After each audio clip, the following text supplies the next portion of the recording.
Imagine waking up tomorrow with perfect discipline. You get out of bed immediately. You work without distraction. You say no to every impulse that pulls you off course.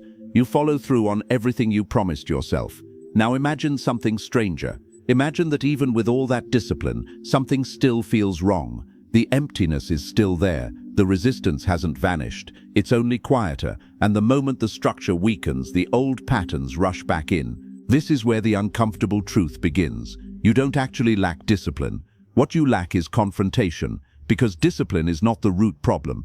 It is the surface symptom. And most people cling to the idea that they are undisciplined because it is far less threatening than admitting what they are really avoiding. If the problem is discipline, the solution is simple. Wake up earlier, try harder, use better systems, blame willpower, blame laziness, blame dopamine. But if the problem is deeper, psychological, emotional, existential, then no productivity hack will save you. And somewhere inside you, you already know this. You have had moments of extreme discipline before.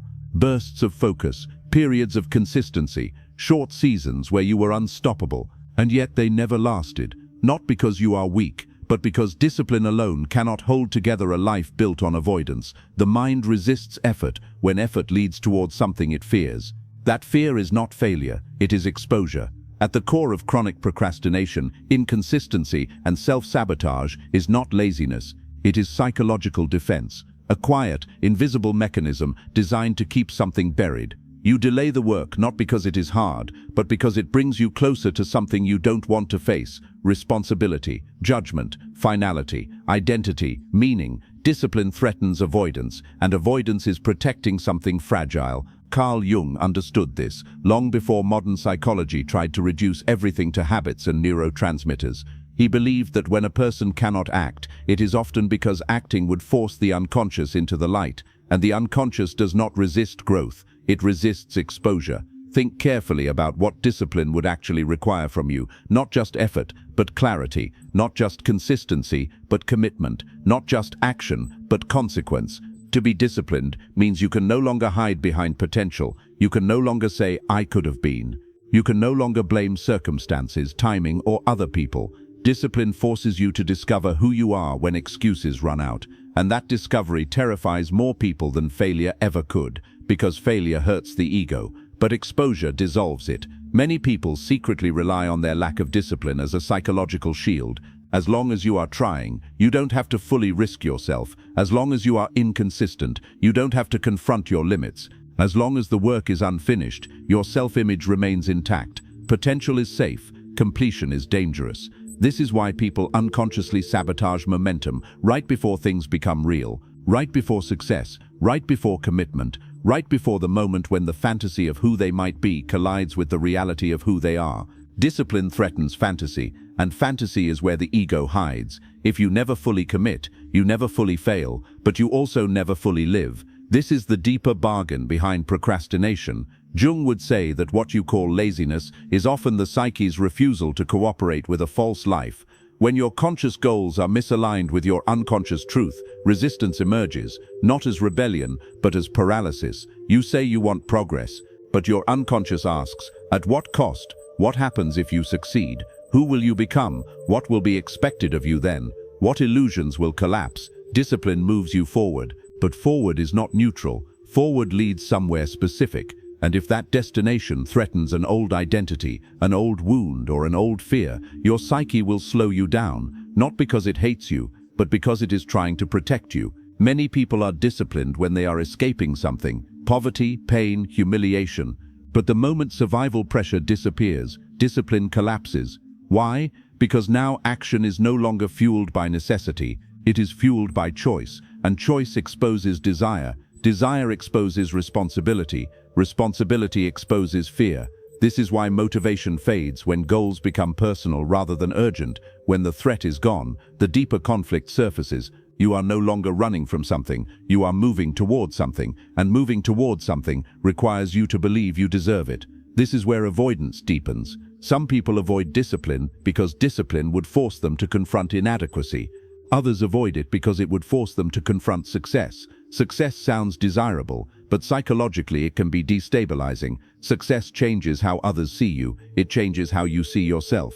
It raises the standard you must now live up to. For someone whose identity is built around struggle, improvement feels safer than arrival, so they remain perpetually working on themselves, forever preparing, never arriving. Discipline would end that ambiguity. It would close the escape hatch, and that is why the mind resists it so fiercely. Modern culture misdiagnoses this resistance. It treats discipline as a muscle rather than a message.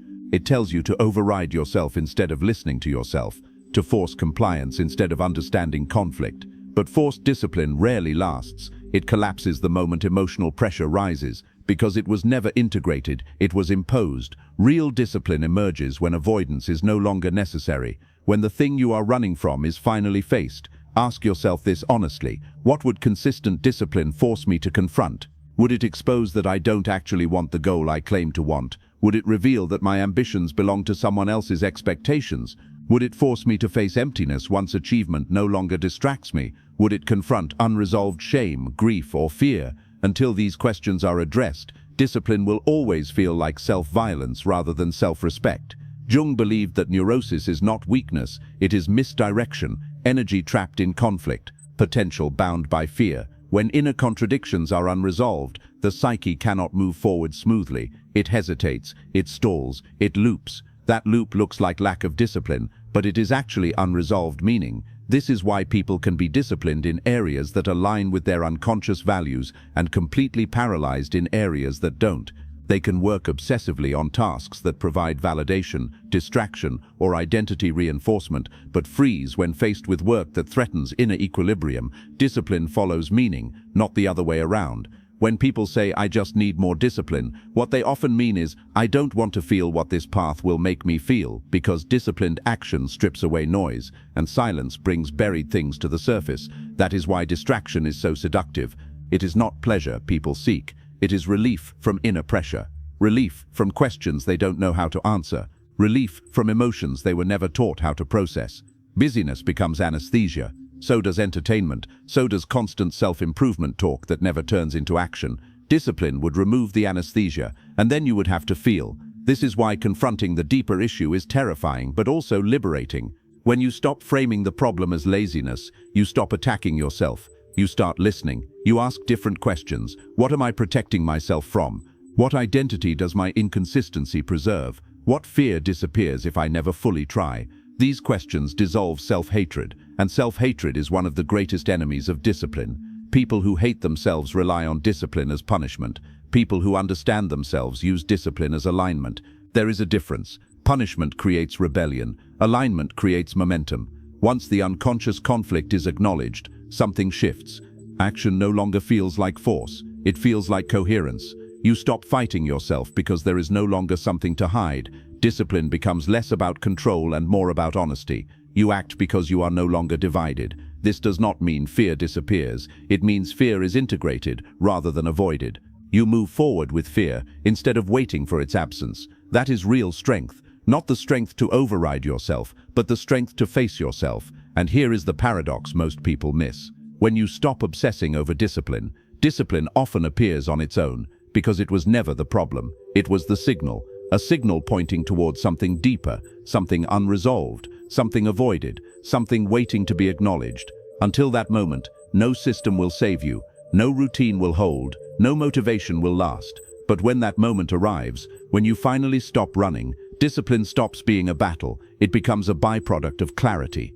If this reflection unsettled you, don't rush to fix yourself. Sit with it. The discomfort is information. If you want to continue exploring the psychological forces behind motivation, avoidance, identity, and self-sabotage, stay with this work and ask yourself one final question, without judgment, without rushing to answer. What am I afraid would surface if I stopped avoiding and truly committed? Because the moment you face that answer is the moment discipline no longer needs to be forced.